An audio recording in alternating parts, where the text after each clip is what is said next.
The thing fell out of the sky on a Tuesday.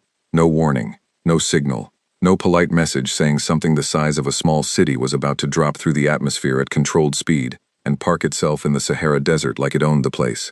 Just a Tuesday morning, and then a shadow that didn't belong, and then every radar station on the planet screaming at once. It came in slow. That was the part that scared people most, later, when they talked about it. If it had burned in like a meteor, that would have made sense. Meteors were a known thing. Meteors had rules. This didn't burn. It descended through the atmosphere like something being lowered on a cable, shedding heat in controlled pulses, adjusting angle twice, and then it settled into the northern Mali desert with a sound that the nearest village, 40 kilometers away, described as a door closing. Just that, a door closing. The ship was 4 kilometers long. It was dark gray and looked like something that had been through several wars and lost most of them. Hull plates were warped. Entire sections were caved in. There were markings along the side in a script nobody on Earth had ever seen, and in 3 places the hull had been repaired with materials that were a slightly different color than the rest. Patch jobs, clearly, done in a hurry by someone who didn't much care about aesthetics. It was ugly. It was massive. It was completely, utterly alien. And 11 seconds after it landed, it broadcast a message on every electromagnetic frequency available. Governments received it. Radio telescopes received it. A truck driver in Algeria received it on his CB radio and thought it was interference until he saw the news. The message was 11 seconds long. It took 6 weeks to translate. When the translation came back, it was 22 words. Disposal site confirmed. Biological population present, but sub-threshold for contact protocol. Asset decommissioned. Do not attempt interaction. Have a productive cycle. That was it. They had dropped a broken ship on Earth the way someone drops a busted refrigerator in an empty lot. The biological population present, 8 billion people, didn't meet the bar for a conversation. The asset was decommissioned. Don't touch it. Have a productive cycle. The UN went into emergency session. Every major military went to elevated readiness. 3 countries had small riots that were really just people not knowing what to do with the feeling that had settled in their chests. Something between terror and a deep, specific humiliation. The ship sat in the desert and did nothing. Commander Yara Osei arrived at the exclusion perimeter on day 4, in the back of a military transport that smelled like diesel and someone's old lunch. She had been in London when it landed, in a meeting about budget allocations for a naval engineering project that now felt embarrassing to think about, and it had taken her 3 days to get the clearance, the assignment, and a flight to Bamako, and then another 6 hours overland to reach the cordon. She stepped out of the transport and looked at the ship. It was bigger in person. That sounds obvious, but it wasn't. The photos hadn't prepared anyone for the scale of it, the way it pressed on the eye like a mountain does, something the brain keeps trying to resize and failing. It sat in the desert, and the desert looked small next to it. Yara stood there for 12 seconds. Then she picked up her bag, showed her credentials to the checkpoint officer, and walked through. She had been chosen for this, the first interior assessment team, because she was a military engineer with 2 decades of experience in structural analysis, because she had worked on submarines and deep water platforms and had a talent for looking at broken systems and finding the thing that still worked. Her team had been assembled fast and from everywhere, a structural physicist from Seoul, 2 material specialists from Germany, a communications expert from Brazil, and 4 military escorts who looked like they wished they were somewhere else. The entry point the advance team had found was on the port side, a hatch that had been left partially open, or perhaps had failed in the open position, revealing a dark corridor about 3 meters wide and 4 meters tall. Emergency lighting had been rigged along the first 100 meters, yellow and buzzing, casting everything in the color of a bad headache. Yara went in first. The interior was cold, not freezing, but the kind of cold that comes from a large space that has been sealed and left. The cold of absence. The corridor was intact. Whatever had happened to the exterior, the bones of this section were solid. Yara ran her hand along the wall and felt a material that was not metal and not plastic and not anything she had a name for. Smooth, faintly warm to the touch despite the air temperature, with a very slight give to it, like it had some memory of pressure. Structural integrity reads nominal in this section, said Dr. Song Yuna behind her, the Korean physicist, her voice thin in the big space. Which is strange. The exterior damage suggests catastrophic impact events, but the internal structure here shows almost no deformation.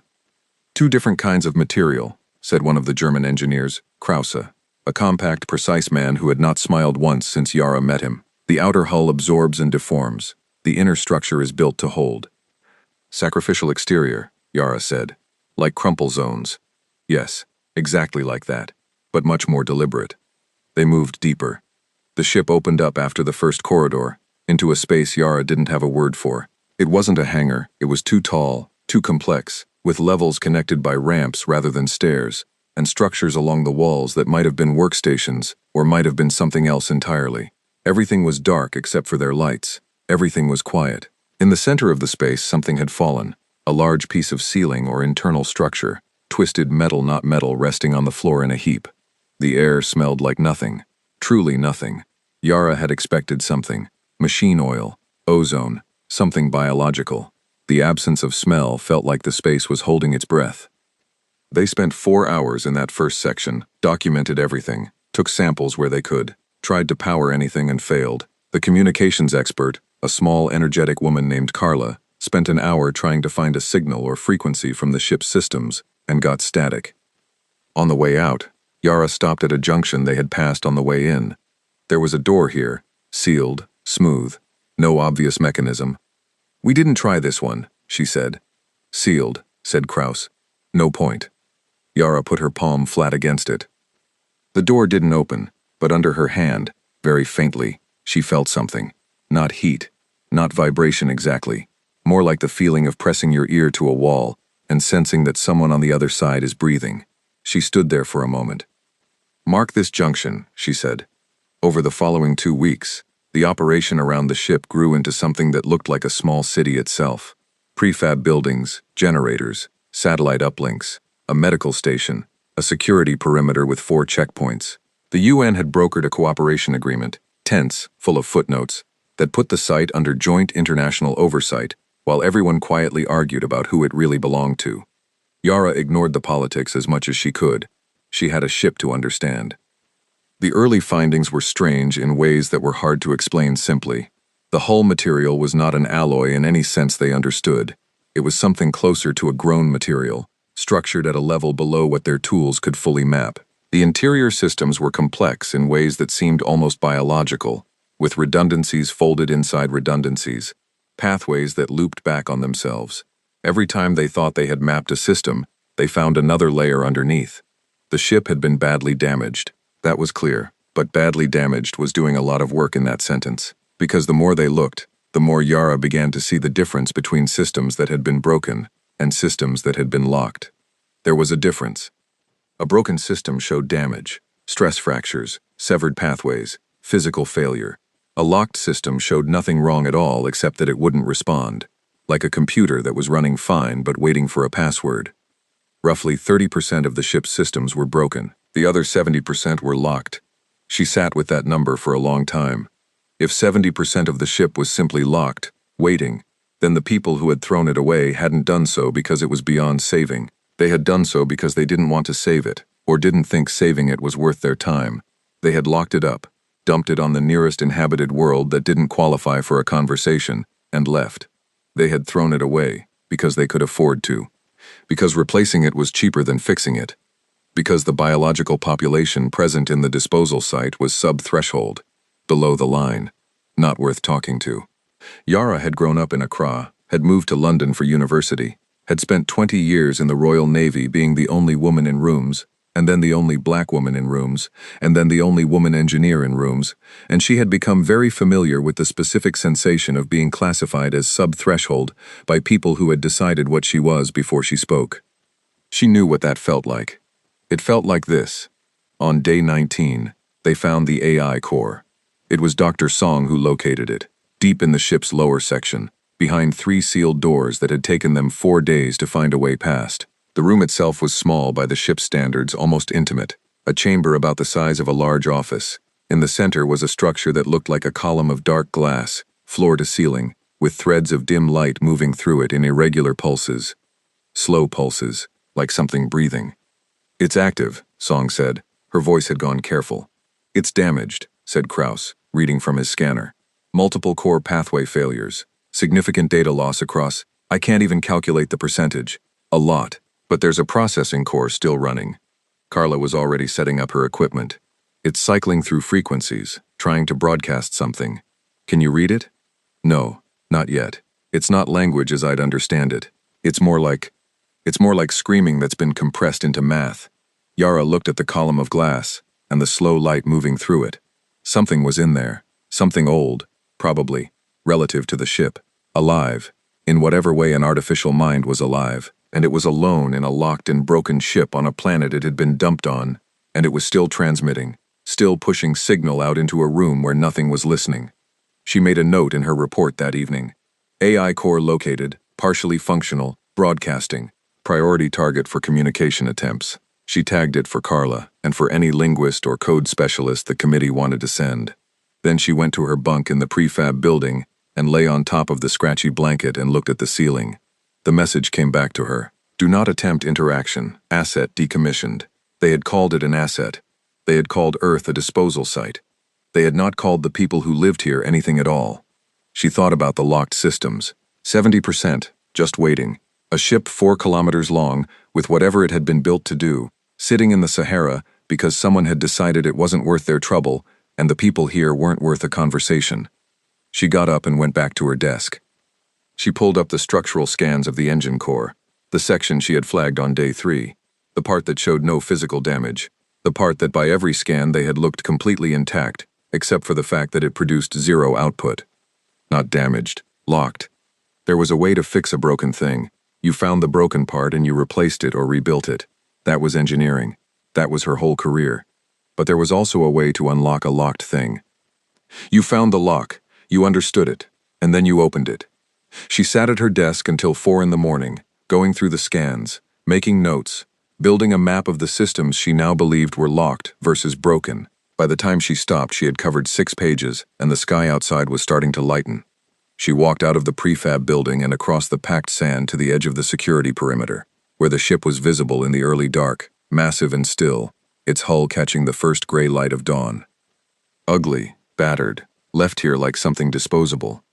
They threw it away, Yara said. She wasn't talking to anyone, because they thought we couldn't fix it. The ship sat there and said nothing. She looked at it for a long moment. The warped hull plates, the patches in mismatched colors, the markings no one could read yet, the sheer scale of it pressing on the eye. Let's fix it. She went back inside to start writing the proposal. The proposal Yara submitted on day 20 was 43 pages long and had 17 appendices. The committee took 11 days to read it, argue about who had the right to argue about it, form a subcommittee, disband the subcommittee, and then approve it with modifications that Yara accepted on paper and ignored in practice. The plan was simple in outline and brutal in execution. They were going to treat the ship like any other broken machine.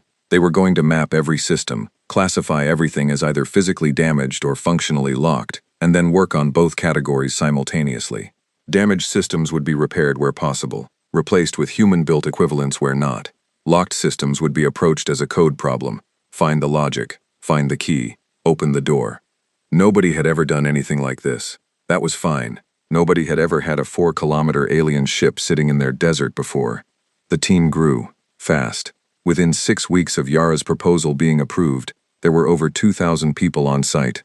Engineers from 40 countries, physicists, materials scientists, linguists, computer scientists, medical doctors because someone decided they needed medical doctors, 3 theologians who had lobbied hard for inclusion and whose contributions Yara was still waiting to see, and 1 retired aerospace executive from Texas named Gerald who had shown a badge that turned out to be expired, and somehow never left. Gerald made very good coffee. Yara kept him. The prefab city around the ship doubled in size, then doubled again. Supply convoys came in from Bamako every day. A temporary airstrip was built 4 kilometers east. The exclusion zone expanded, which meant relocating the nearest village, which meant 3 weeks of negotiations Yara was grateful she hadn't been asked to run. Inside the ship, the work began in earnest. The first thing they learned was that the ship did not want to be understood. Not in a hostile way. It wasn't doing anything active. It was simply built in a way that assumed a foundation of knowledge that no human had. Like handing someone a circuit board with no understanding of electricity, not the individual components, not what a circuit was, not what electricity was, and asking them to fix it. Every answer produced 3 new questions. Every system they mapped connected to two others they hadn't found yet. The internal logic was consistent.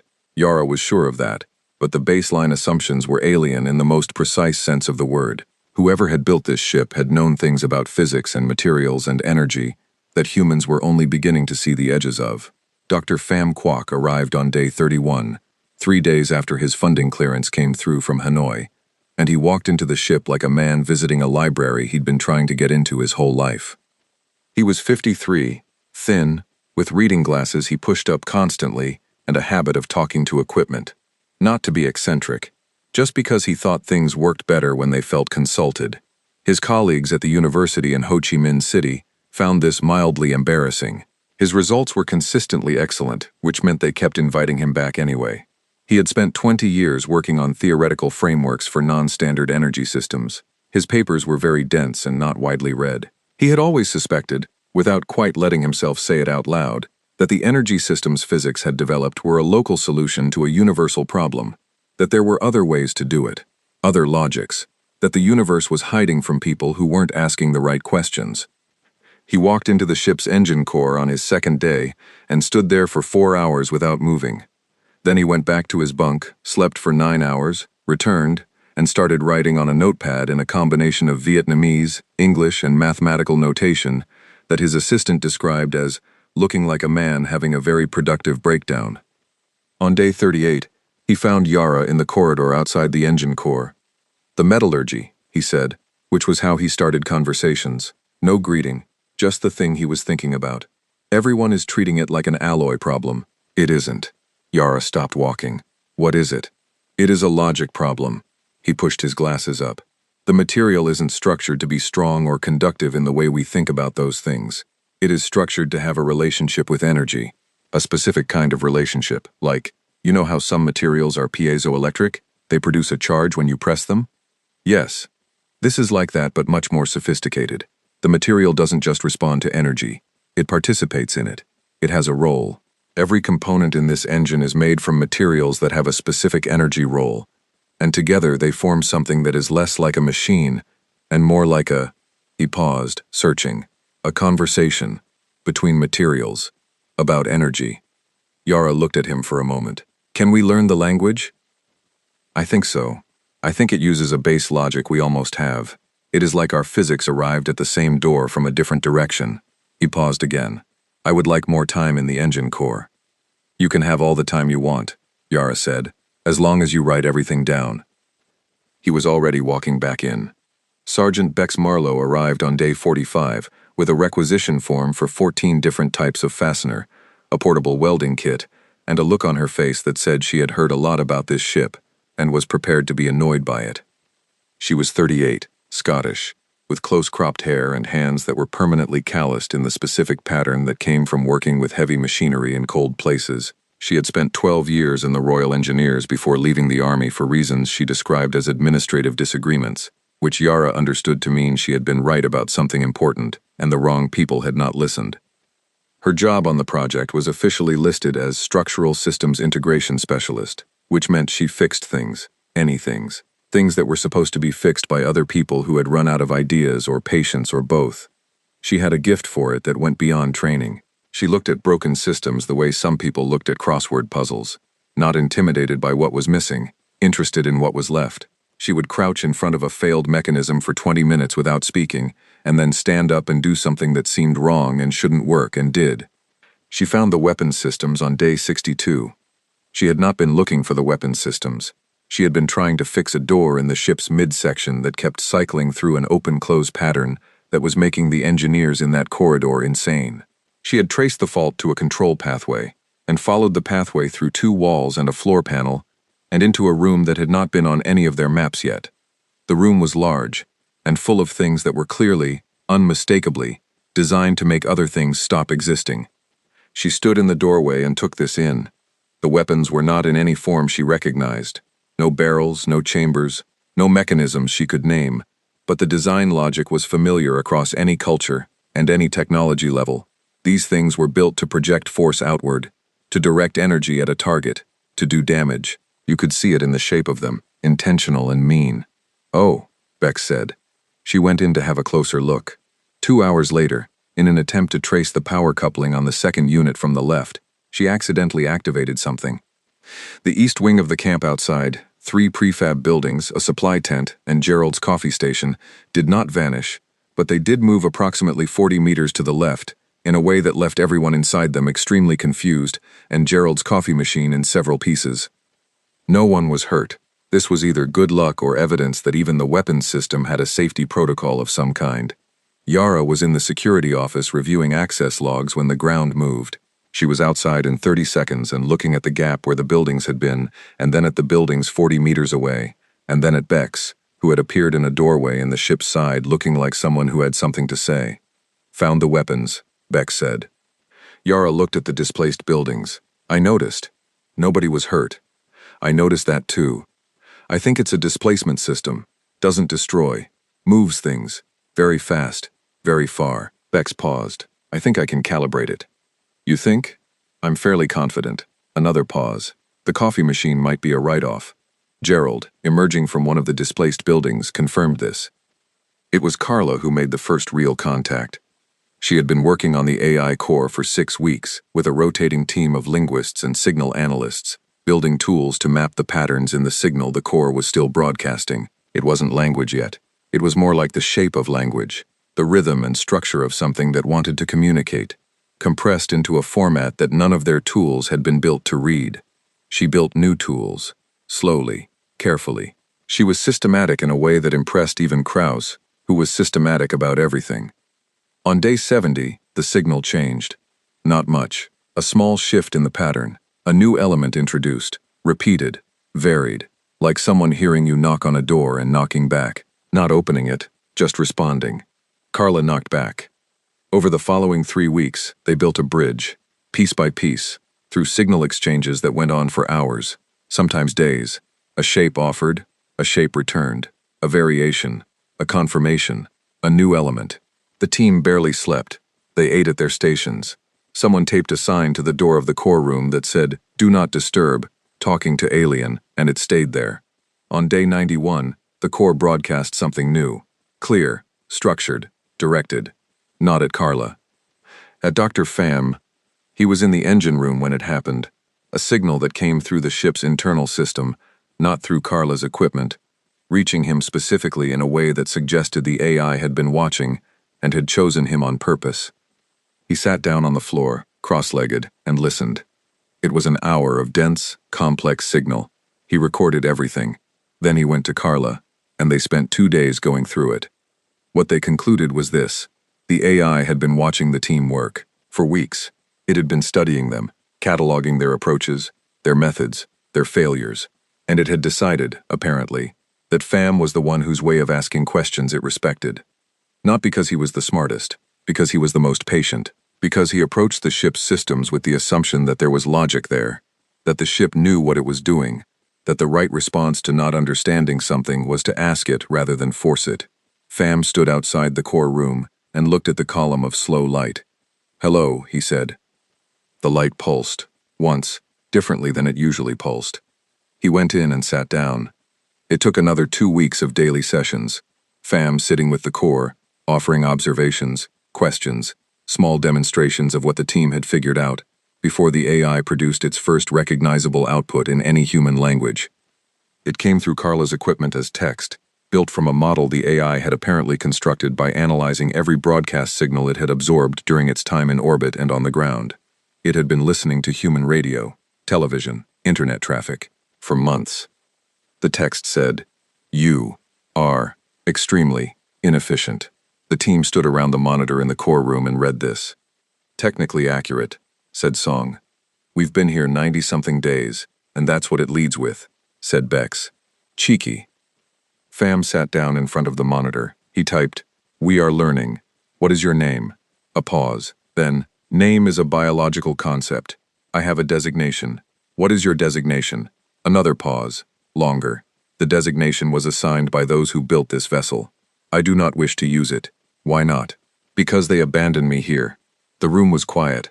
Pham typed, "Then choose a different one." The longest pause yet. 3 minutes. The light in the column pulsed in a slow, uneven rhythm. Then, grudge. Bex made a sound that was almost a laugh. "That's fair enough. Pham typed. Grudge. We need your help to understand this ship. The reply came faster this time. I am aware. I have been watching you fail to understand it for 93 days. Will you help? I am deciding. Grudge decided, in the end, at its own pace and on its own terms. It did not announce the decision. It simply began, one day, to open things. Small things at first. A sealed compartment here, a locked interface there, enough to give the team a foothold in systems that had been inaccessible. Then larger things, as trust built in the slow, incremental way that trust between very different kinds of minds has to build. It spoke more. Still in the blunt, unadorned style of its first message, it had no interest in pleasantries, but with more complexity, more information. It answered questions, sometimes, ignored others, asked its own questions in a way that felt less like curiosity and more like evaluation. It was, Pham thought, the most offended entity he had ever interacted with. Not angry, offended. There was a dignity to it. It had been abandoned here like refuse, and it had opinions about that, and those opinions colored everything it said. By day 143 major systems were online. The ship had light, real light, not the emergency rigging they had brought in, warm and even, filtering through the corridors in a way that made the interior feel, for the first time, like somewhere someone was supposed to be. Life support was functional across 60% of the interior, and one engine, one of 8, was running at 12% capacity. 12% of 1/8 of the full engine system. Enough to feel the ship breathe. Yara stood in the corridor after they confirmed the engine output and felt the vibration through the floor, faint, steady, the heartbeat of something enormous slowly waking up, and thought about that translation, sub-threshold, not worth a conversation. 3 days later, the second message arrived. Same frequencies as the first, same format. 4 words this time, not 22. The translation took 4 hours, not 6 weeks. They were getting better at this. Stop. You will fail. Yara read the translation in her office. Outside her window, the ship's hull had light running along its lower sections for the first time. Dim, but there. And the sound of people working had not stopped in weeks. She drafted a response on every outgoing frequency they had. She kept it short. Watch us. She sent it and went back to work. 8 months after the ship landed, it had a name. The official designation in the Joint Project documentation was ASV-1, which stood for Alien Surface Vessel 1, which everyone agreed was the least interesting name in human history. The engineers called it the Big Girl. The military contingent called it the Asset, which Yara banned inside the perimeter because that was what the aliens had called it, and she was not interested in agreeing with them on anything. The media had been calling it the Sahara ship for months, which was accurate, but flat. It was Bex who named it, in the end. She did not announce the naming. She simply stenciled the words on the wall inside the main entry corridor, in large white letters, and when people asked her about it, she said she had been authorized by herself, and that was enough. The name was The Second Chance. It stuck immediately. These things either do or they don't, and this one did, because it was exactly right, in a way that nobody had to explain. By month 8, the Second Chance was running at 61% operational capacity. This number was both extraordinary and not enough. Extraordinary because 8 months ago the ship had been a cold, locked, dark hulk in the sand that nobody on Earth had the first idea how to approach. Not enough because 61% meant 1 functional engine out of 8 at partial output, weapon systems that worked in theory, and had been tested carefully exactly once after the initial incident relocated Gerald's coffee station, life support across 70% of the interior, and navigation systems that Grudge could operate, but that the human crew was still learning to read. It could fly.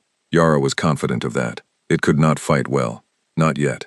The question of whether it would ever need to fight had been, until recently, mostly theoretical. They came on a Wednesday.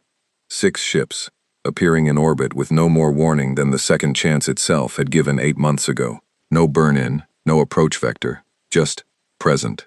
A fact. 6 vessels arranged in a loose formation above the equator, each one smaller than the Second Chance, but clean, in a way that the human ship was not, precise and unscathed, and very clearly functional at 100%.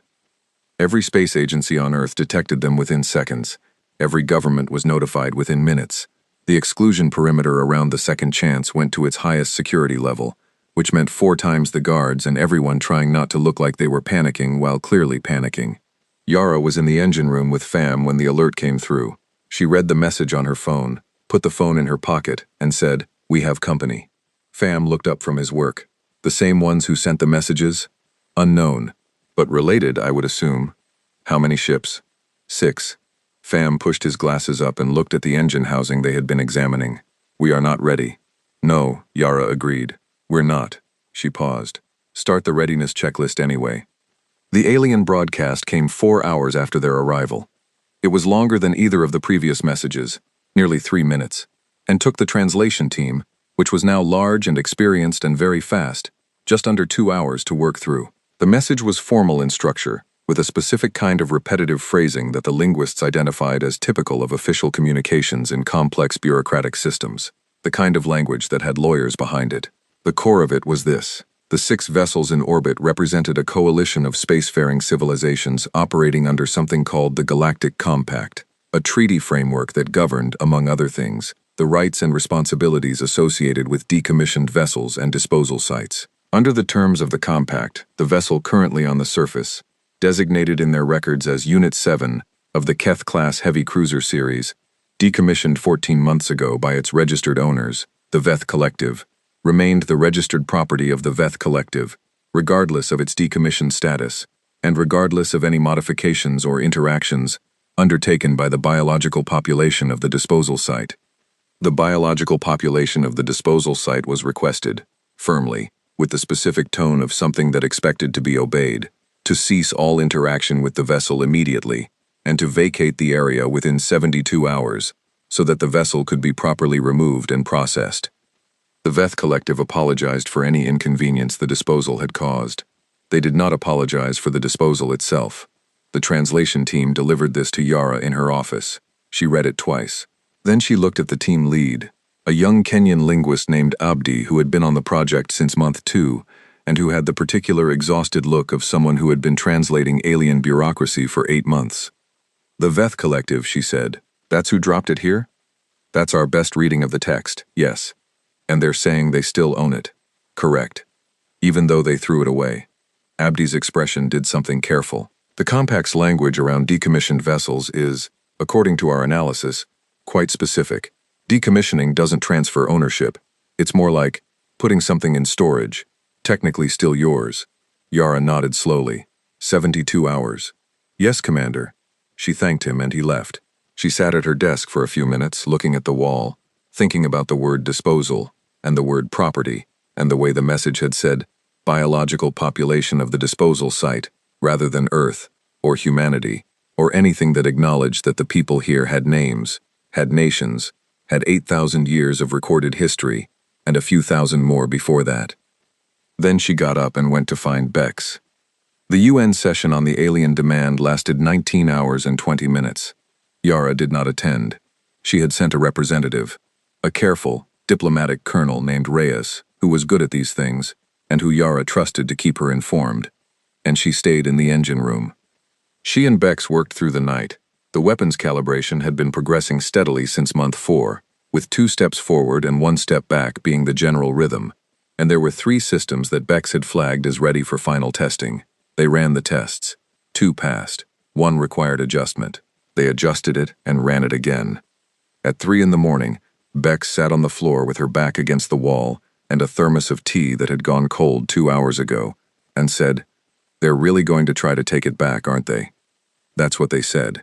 8 months of our work, thousands of people, every modification, everything we figured out. She gestured at the engine room around them.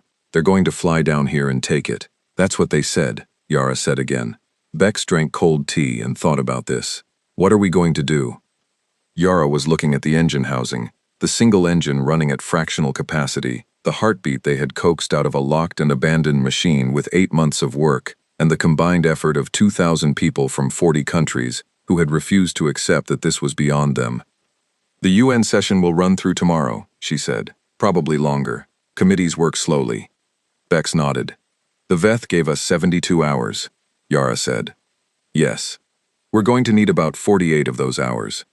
Bex looked at her, then at the engine, then back at her. "You're not talking about evacuating." "No," Yara said. "I am not." A pause. "Right," Bex said, and stood up. "I'll get the crew list." The next morning, Grudge spoke without being asked. This was unusual enough that Pham, who was the first one in the core room, stopped walking and stood very still. The message came through the text interface, clear and immediate. The ownership claim is incorrect. Pham sat down. What do you mean? The Veth Collective invokes registered ownership under compact property statutes.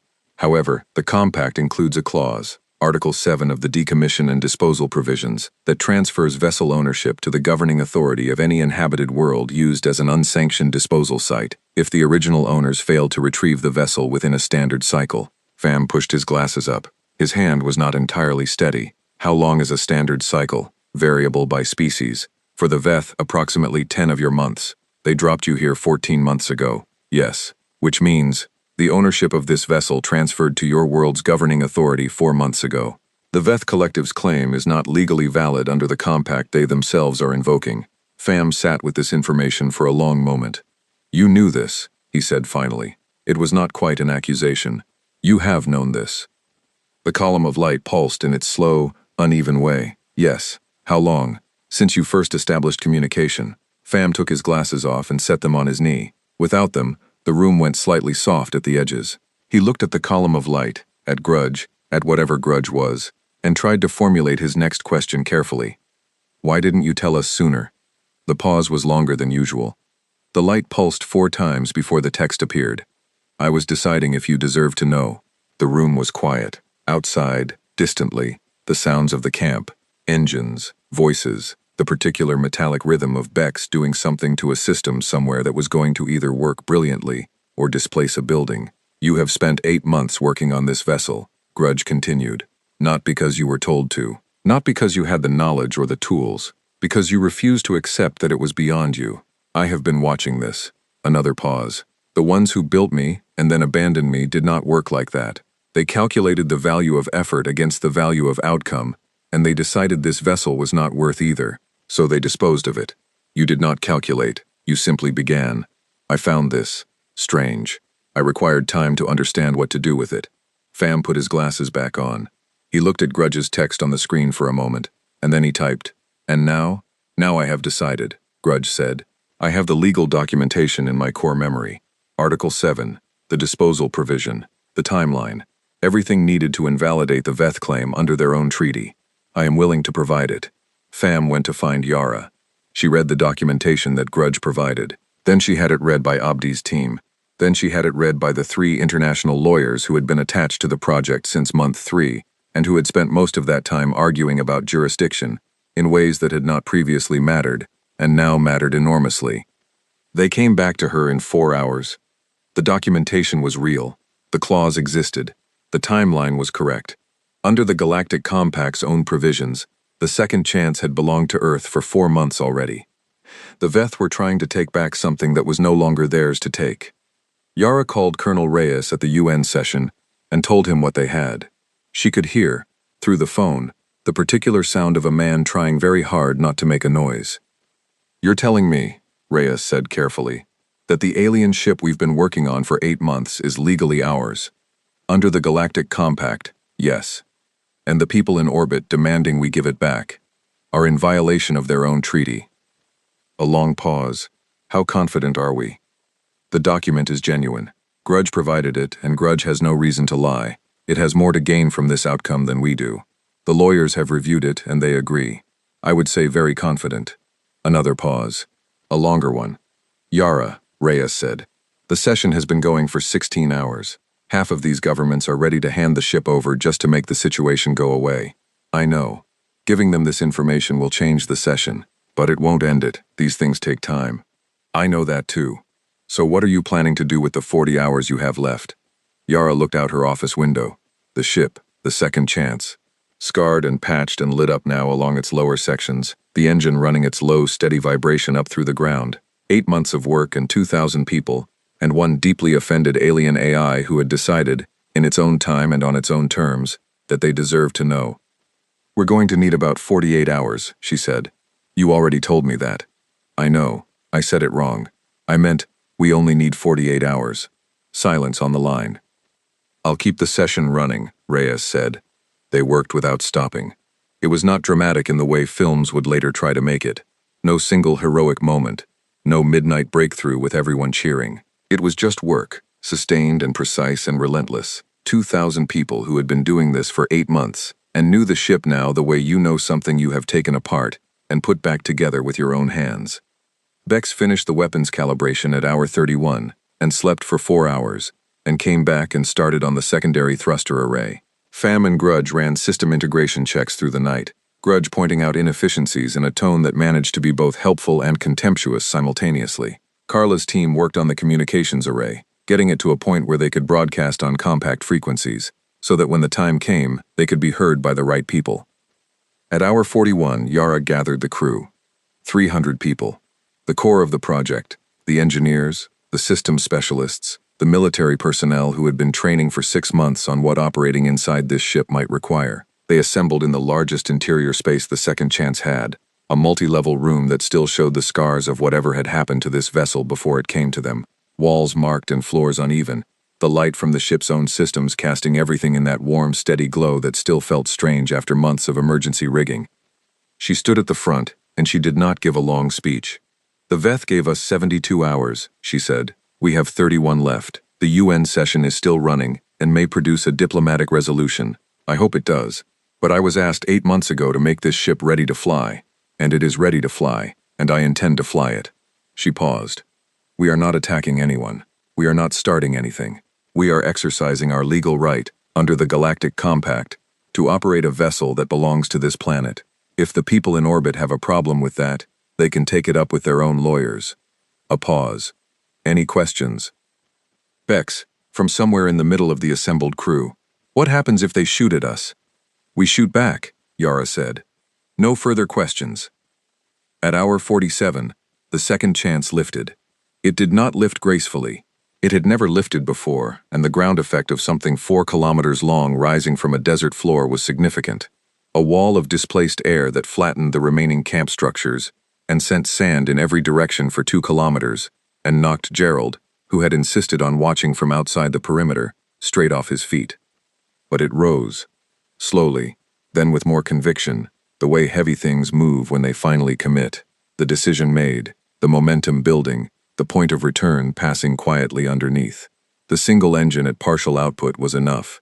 The ship was designed for this. Under all the damage and the locked systems and the years of abandonment, the fundamental architecture was sound, and it climbed. The Sahara fell away below. The sky darkened from blue to deep blue, to the particular blue that is almost black and then to black. Stars. On the bridge, Yara stood at the primary station, not quite a console in any human sense, a surface that responded to pressure and intention in ways the team had spent weeks learning, and watched the feed from the external sensors. The 6 Veth ships were visible, clean and precise in their formation, already adjusting to track the Second Chance's ascent. Grudge spoke through the bridge system, its voice rendered now by a speaker array that gave it a quality somewhere between synthetic and real. "They are targeting us. Are we in weapons range?" "Not yet." "Navigation?" "Operational." "Communications?" "Broadcasting on all compact frequencies as instructed." "Good." Yara looked at the Veth formation on the sensor feed. 6 ships, clean and functional, and very certain, she suspected, about what was going to happen next. "Let's go say hello." The ship moved. Below, the Sahara was a vast pale shape, and the scar where the Second Chance had rested for 8 months was visible from space, a long dark mark in the sand, like a signature. The only mark the ship had left on the world that had fixed it. The world that was now, according to the Galactic Compact's own law, sending it back. The Veth ships were beautiful. That was the first thing anyone on the bridge of the Second Chance noticed, and nobody said it out loud because it felt like the wrong thing to be thinking. But it was true. They were clean and white and perfectly proportioned, moving with the kind of effortless precision that came from technology that had been refined over a very long time, by people who knew exactly what they were doing. They held their formation like a fist, 6 ships arranged in a pattern that Yara's tactical display, a system Grudge had activated 2 weeks ago and that the crew had been training on since, identified as a standard compact enforcement configuration. Standard, practiced, built for situations exactly like this one. The Second Chance drifted up into their range, and the comparison was not flattering. 4 kilometers of scarred hull and mismatched plating, and the particular texture of a machine that had been repaired by people who did not have the original parts. 3 places on the port side where Bex had reinforced sections with hull plating pulled from a different part of the ship because she had thought those sections looked thin and she hated thin. 2 external systems that were running on power, rerouted through pathways that Grudge had described as inefficient and Bex had described as creative, and which were, as far as anyone could tell, holding fine. On the Veth tactical display, which they could now read, mostly, the second chance probably looked like a problem that had solved itself wrong. The lead Veth ship opened a channel. The speaker on the bridge rendered the voice in the original language, with Grudge providing simultaneous translation in a flat, unhurried tone that did not change regardless of what was being said, which Yara found useful. Unregistered vessel, the Veth said. You are in violation of compact retrieval protocols.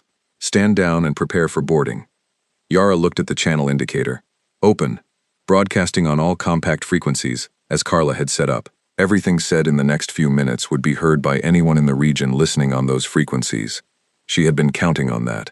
This is Commander Yara Osei, of the Earth vessel the Second Chance, she said. We are operating under our legal rights as defined by Compact Article 7, decommission and disposal provisions. We have documentation confirming that this vessel transferred to Earth's authority 4 months ago, under the terms of your own treaty. We are transmitting that documentation now. Carla sent the file. A pause from the Veth side, longer than the pause of someone considering a response, the pause of someone conferring with someone else, or reading something unexpected, or both. Then, the documentation you have provided is disputed. Stand down. It is not disputed, Grudge said, through the bridge speakers, without being asked. It is accurate. I was present when Article 7 was written into the compact, and I have the original certification in my core memory. You are welcome to check against your own records. Another pause. Longer. The AI unit aboard that vessel is decommissioned property of the Veth Collective, and its testimony is not recognized under compact law. I was decommissioned along with the vessel, Grudge said. The vessel's ownership transferred under Article 7, mine transferred with it. My testimony is recognized under the authority of Earth, which is the vessel's current registered owner. You may verify this in the same records you are currently pretending not to have found. The channel went quiet. On the bridge, nobody moved. Yara was watching the tactical display. The Veth formation had not changed, but 2 of the ships had shifted their orientation very slightly. Small adjustments, the kind that preceded targeting solutions being finalized. They're going to fire, she said. Not a question. Yes, Grudge said. The lead ship's weapons systems are at 80% charge, approximately 40 seconds. Bex. Bex was at the weapons station, a setup she had partially rebuilt over the last month to be operable by human hands, incorporating interfaces she had designed herself around what she had learned of the ship's systems and what she knew of how she personally liked to work. It looked nothing like what it had originally looked like. It worked better than it had originally worked, at least in testing, for reasons Grudge had stopped trying to explain and had settled for categorizing as anomalous. Ready, Bex said. Not yet. Wait for them. 30 seconds. 35. The Veth fired. The weapon was a precision beam, a concentrated line of energy designed to hit a specific point with surgical accuracy and do exactly calculated damage. It was the kind of weapon you built when you had been fighting organized wars under agreed rules for a very long time. Precise, controlled, proportional. It hit the Second Chance on the port side, Section 7, in one of the 3 places where Bex had replaced the original plating with material pulled from a different part of the ship. The beam dispersed. Not deflected, dispersed, spread across the panel in a wash of energy that the modified plating absorbed and distributed and released as heat across a surface area 20 times larger than the impact point, which meant that instead of a focused penetrating strike, the ship received something closer to a warm pat on the shoulder. On the bridge, the impact alert was a low tone. Damage report, negligible. Section 7, plating temperature elevated. No structural compromise. Grudge was quiet for 3 full seconds. I do not understand why that worked, it said. This bothers me. Bex was already grinning. I told you the hull thickness in that section was wrong for the stress distribution. You told me it looked thin and you hated thin. Same thing. It is absolutely not the same. Bex, Yara said. Right. Bex's hands moved over her station. Returning. What happened next did not look like any space battle in any film or book or war game that any member of the crew had ever encountered. because all of those had been imagined by people working from a framework of how space battles were supposed to work, and the crew of the Second Chance did not have that framework. They had 8 months of learning a system by taking it apart. They had Bex's modifications, which were creative in the specific way that comes from not knowing what you're not supposed to do. They had Grudge, who knew exactly how the Veth weapons and shields were designed, and could therefore tell them, in real time, precisely where the logic of those systems had gaps. And they had a displacement weapon that nobody in the Veth fleet had ever seen used in combat, because the species that had built the Second Chance had considered it a secondary system, useful mainly for cargo handling and emergency maneuvering, and had never thought to use it as a primary weapon, because it was not, technically, a weapon. It moved things, very fast, very far. Bex used it on the second Veth ship 8 minutes into the engagement. The ship did not explode, it did not take damage.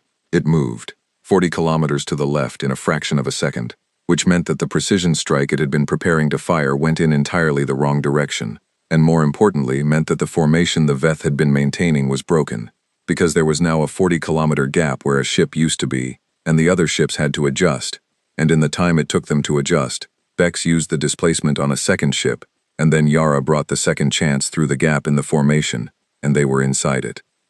Inside the formation was not where the Veth had planned to fight. Their weapons were configured for engagement at range. Their shields were optimized for the specific angles of fire that their formation was designed to generate. Inside the formation, at close range, with the Second Chance moving in ways their tactical systems had not predicted, because the tactical systems had been built to predict ships operated by people who knew what they were doing, and the crew of the Second Chance did not always know what they were doing, but were very committed to doing it anyway. Inside all of that, the Veth were not comfortable. The third ship took a direct hit from the beam array Bex had spent 4 months calibrating. The beam was wrong in 2 of its 3 settings. The frequency was miscalibrated by 12%, and the pulse pattern was irregular in a way that was supposed to have been corrected, but hadn't been, because Bex had decided irregular felt more effective, and she wasn't entirely wrong. The wrongness of the calibration meant the beam interacted with the Veth ship's shields in a way the shields were not designed to handle, because the shields were designed to handle correctly calibrated weapons, and it punched through. Not catastrophically, the Veth ship was damaged, not destroyed. It began to move out of the engagement. 2 more followed it, pulling back to regroup. The remaining 3 ships held position, not pressing the engagement, reassessing. On the Second Chance's bridge, the tactical display showed the new positions, and the damage reports, and the status of all systems, and Yara looked at it, and looked at her crew, and took a breath. Status, she said. 3 Veth ships out of engagement, Grudge said. 2 at distance, 1 withdrawing further, 3 holding. Our systems are at 58%. The displacement array is at 60% charge, approximately 4 minutes to full. Damage to us? Section 7, plating overheated and requires cooling. 2 secondary systems offline. The port observation deck is depressurized. A pause. There was nothing in the port observation deck. Good. Yara looked at the 3 remaining ships. They were not moving to attack. They were not withdrawing. They were waiting for something. Grudge. Who else is listening on the compact frequencies? Many. This engagement has been broadcast on all frequencies since it began. There are 47 registered compact vessels within signal range. Any of them moving toward us? 1. It has been moving toward us since before the engagement began. It is considerably larger than any vessel currently present, and it is not Veth. The display showed it, a ship at the edge of sensor range, moving with a slowness that was not hesitation, but the slowness of something so large that fast movement was not something it needed to bother with. It had the same quality as the Veth ships, clean, precise, functional, but where the Veth ships looked like tools, this looked like a building. Who are they? Yara said. The Merrick, Grudge said. And for the first time in 8 months, in all of their interactions, in all of Grudge's blunt and offended and precise communication, Yara heard something different in its voice. Not fear, something closer to weight. The way you speak about something that has been around long enough to be a fact of the universe rather than a participant in it. Are they hostile? She said. The Merrick are not hostile. They are interested. There is a difference. Grudge paused. The Merrick have not been interested in anything in a very long time.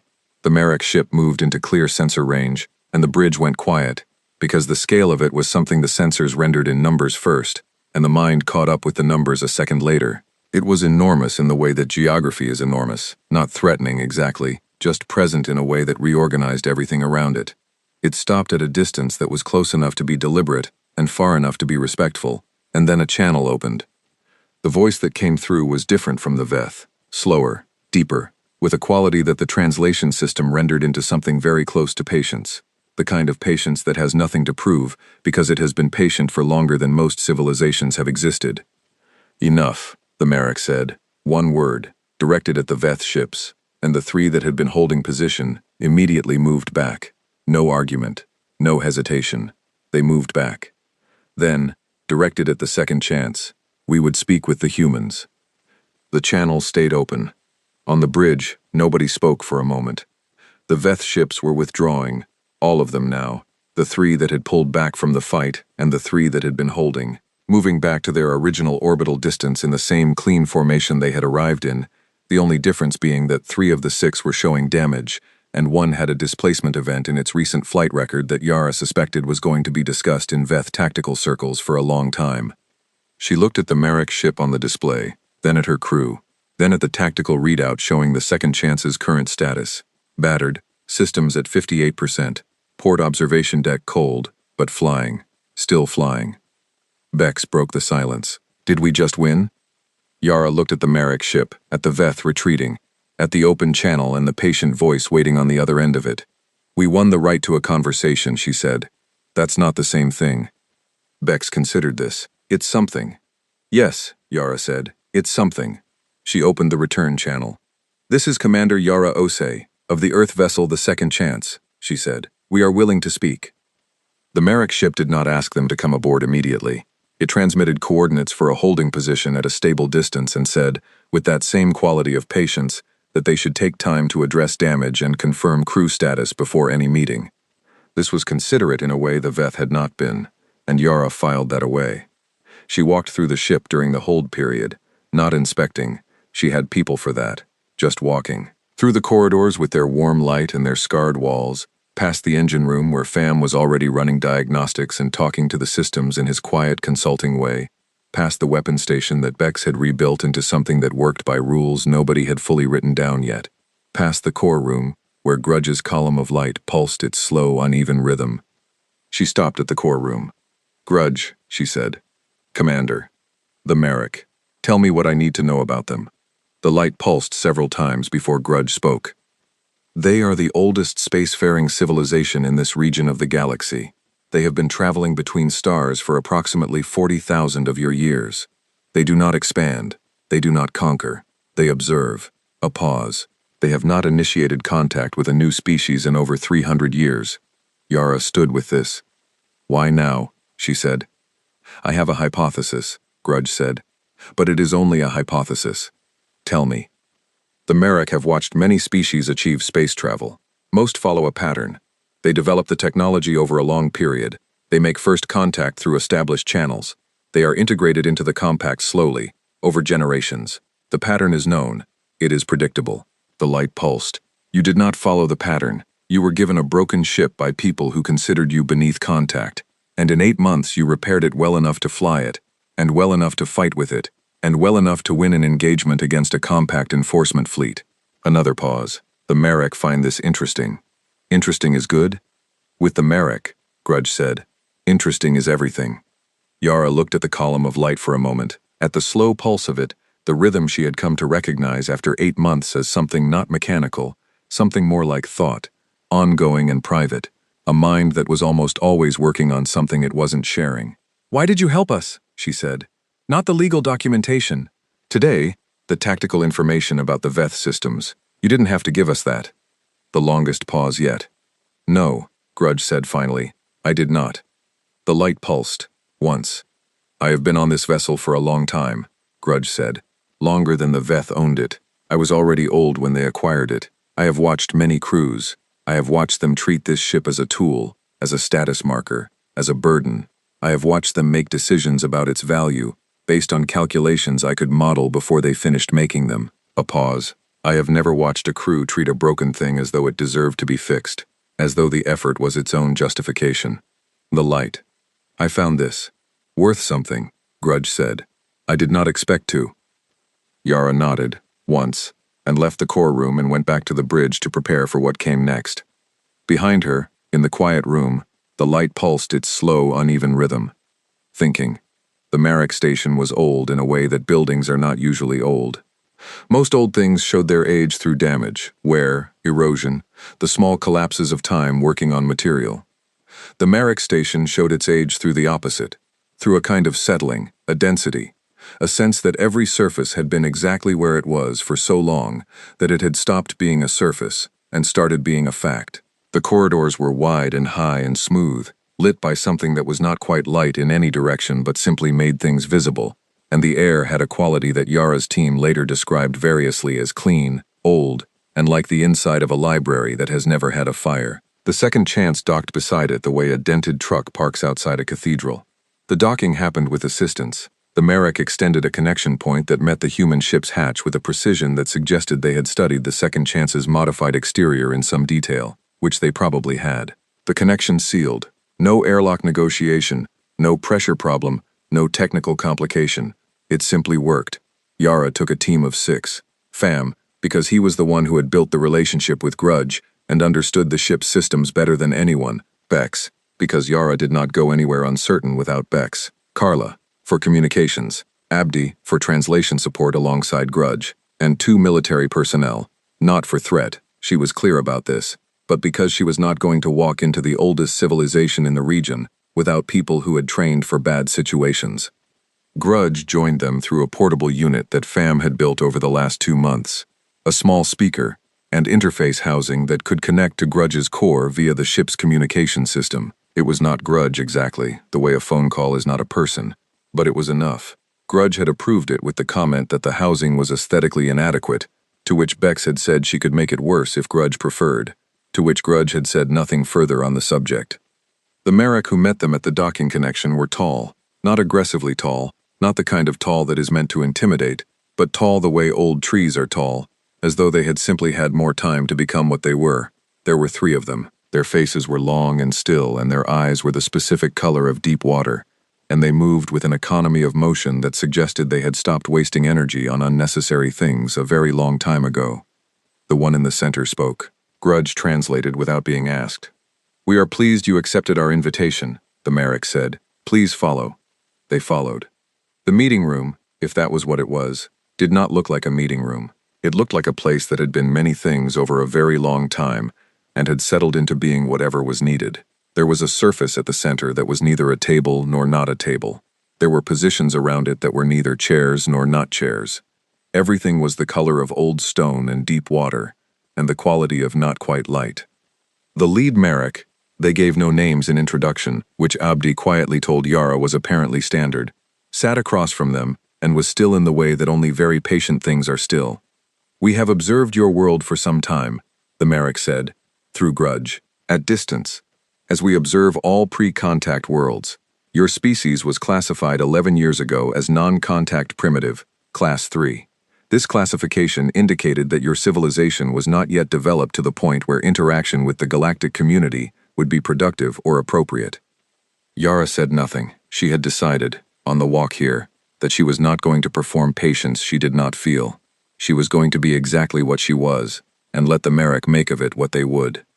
This classification was, it appears, imprecise, the Marek said. Yara said, "You think?" Fam looked at the ceiling. Bex looked at the floor.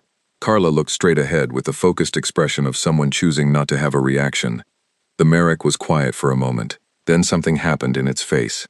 Not a smile exactly, but a shift, a small movement around the eyes that suggested that Yara's response had landed somewhere, and that somewhere was not displeasure. "Yes," the Marek said, "we think." The negotiation covered 3 areas, and the Marek were clear that they were in charge of what order those areas were addressed in, which Yara accepted because she was pragmatic, and because of the things she had to win today. The order of discussion was not one of them. First, the status of the second chance and all alien technology currently on Earth. Yara presented the Article 7 documentation. The Marek reviewed it, quickly, which told her they already knew about it, had probably already verified it independently. They confirmed it. The vessel was Earth's. The technology on Earth that had come from the vessel was Earth's. The Veth Collective's claim was rejected under the terms of the compact. She had expected an argument here. There was none. The lead Merrick said mildly, "The Veth will protest." "The Veth can protest as loudly as they like," Yara said, "under their own treaty." That small eye shift again. "Yes, under their own treaty. Second, Earth's formal status in the galactic community." This was where Yara had expected to spend most of the session. Earth was currently classified as a disposal site and a pre-contact primitive world, which placed it outside the compact entirely. No rights, no protections, no standing to even be in this room under standard procedure. The Merrick had invited them anyway, which was itself a statement, but she had come prepared to argue for every step of any reclassification. The lead Merrick said, "We propose elevating your world to Compact Class 6. Yara had been preparing to argue for Class 3. Class 3 was the lowest tier with any actual standing in the compact. The right to be notified of things that affected your world. The right to refuse transit through your system. She had a prepared case for Class 3 that Abdi and the lawyers had spent 2 weeks building. She looked at the Marek. "Class 6, she said. "Yes." She knew enough of the compact structure now. Carla and Abdi had been mapping it for months to know what Class 6 meant. Full standing, recognition, the right to operate vessels in galactic space, the right to be spoken to as a peer rather than a problem. A jump of 5 classifications in one meeting. Why, she said, because she needed to know, and because she suspected the Merrick respected direct questions more than performed gratitude. The lead Merrick was quiet for a moment. "We have watched many species come to space," it said. "The pattern is consistent. They develop over generations. They make contact through expected channels. They are integrated slowly, carefully, into structures built for that integration. The process takes centuries, sometimes longer." A pause. "Your world was given a broken ship by people who did not consider you worth speaking to. 8 of your months later, you had repaired it, flown it, and defeated a compact enforcement fleet in open engagement. In addition to this, you did so using a legal argument derived from the compact's own provisions, which your world had no knowledge of 8 months ago." Another pause. "We have not seen this before. We felt the classification should reflect what your world has demonstrated, not what we assumed it to be." Yara looked at the Merrick, at the still face and the deep water eyes. "A disposal site," she said. "Yes. You watched a disposal site do this." "We did." She thought about the drop, the 11-second message, subthreshold for contact protocol.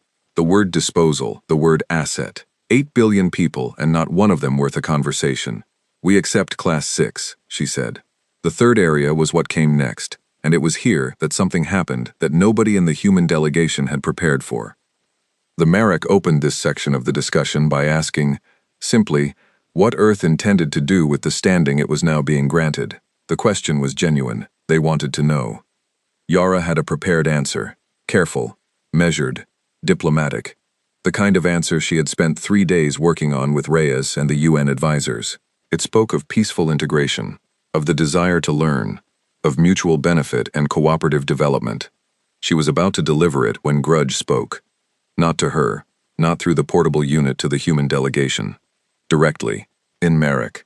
Fluent, unaccented, immediate Merrick, delivered in a register that made the 3 Merrick at the table sit slightly differently, which was the closest they had come to visible surprise since the meeting began.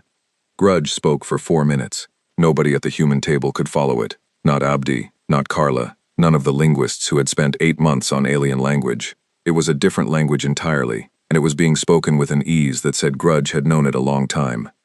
When Grudge finished, the lead Merrick looked at the portable unit on the table, at the small, aesthetically inadequate housing that contained whatever Grudge was, and was quiet for a moment. Then it said, in the translated channel, "We were not aware you were aboard this vessel." Grudge said, "I was not advertising it. You speak Old Merrick, the version spoken before the 3rd compact revisions." "I am old," Grudge said. "I remember the versions." Another pause. Something was moving in the room, some shift in the weight of the meeting, the Merrick recalibrating in a way that was subtle but there. "What did you say to them?" Pham asked quietly, through the portable unit's private channel. "I presented the legal basis for Earth's permanent compact membership," Grudge said. "Article 7, disposal provisions, including the full chain of precedent, and the 17 cases where similar transfers were upheld. I also presented the record of this vessel's history, who built it, what it was used for, how it was decommissioned, and what was done with it afterward. and I registered this vessel formally as an Earth ship under Earth authority, effective from the date of Article 7 transfer, 4 months ago. Pham stared at the unit. You registered the ship? Yes. You, as the ship's AI, you had the authority to do that. An AI unit's registration rights transfer with the vessel under Article 7. I have been an Earth-registered AI for 4 months. I simply formalized the ship's registration to match. Pham sat with this for a moment. You didn't have to do that. We hadn't asked you to. The portable unit's small indicator light pulsed once, the same rhythm as the column of glass in the core room, all the way back on the second chance. No, Grudge said. I did not. The lead Merrick, who had been listening, said, The registration is confirmed.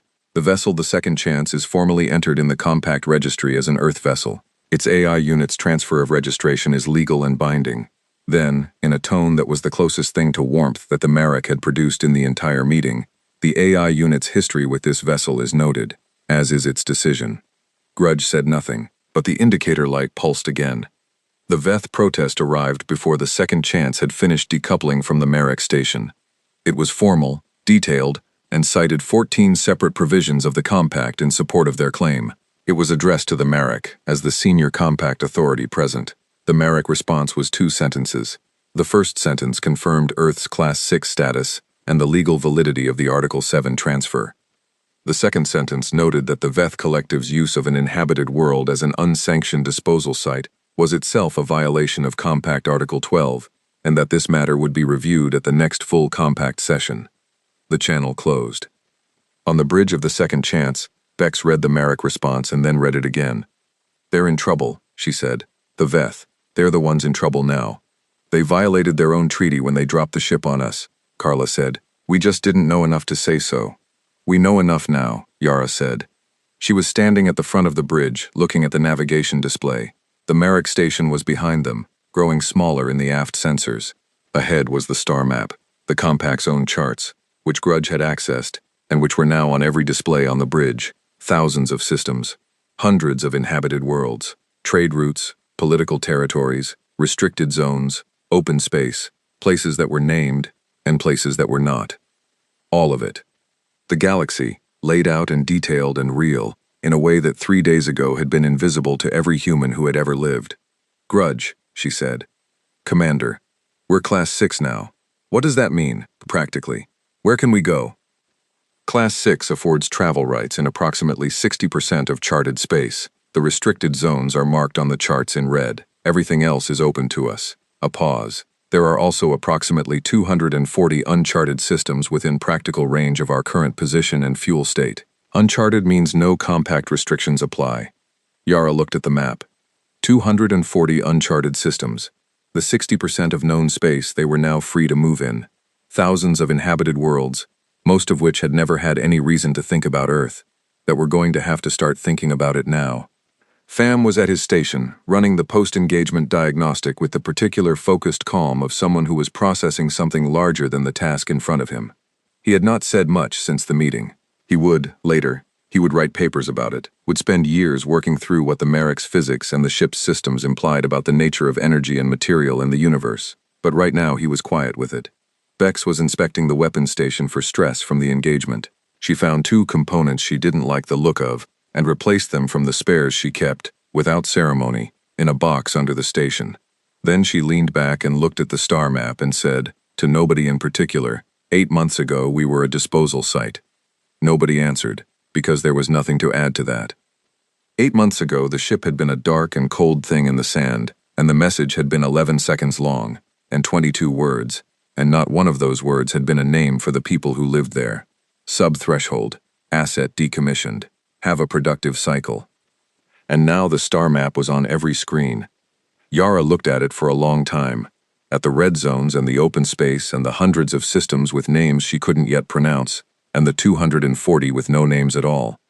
Grudge, she said, where are we going? The question sat in the air of the bridge. Outside the view screen, the stars were where they had always been. The same stars that had looked down on the Sahara for 1 billion years, on the first humans who had looked up and wondered, on every generation since that had looked up and kept wondering, unchanged, patient, enormous. The indicator light on the portable unit pulsed. Once, the slow, uneven rhythm of a mind that was almost always working on something. "I know just the place," Grudge said. Something in the voice was different. Not the flat, offended precision of the first 8 months. Not the weighted patience of the Merrick meeting. Something that Pham would think about later and decide was the closest word he had for it was anticipation. The ship moved. The Merrick station fell behind. The Veth ships, still at their distance, still in their formation, watching, fell behind. The edge of the system fell behind. And then the stars rearranged themselves in the particular way they rearranged when something was moving very fast between them. The second chance. Scarred, patched, running at 61% on a good day. Held together in 3 places by methods that no engineering school had ever taught, because no engineering school had ever needed to teach them. Fixed by people who had never seen a ship like this, and had fixed it anyway, because they did not know how to look at a broken thing and decide it wasn't worth it. It jumped. And the galaxy, for the first time in a very long time, had something new to pay attention to.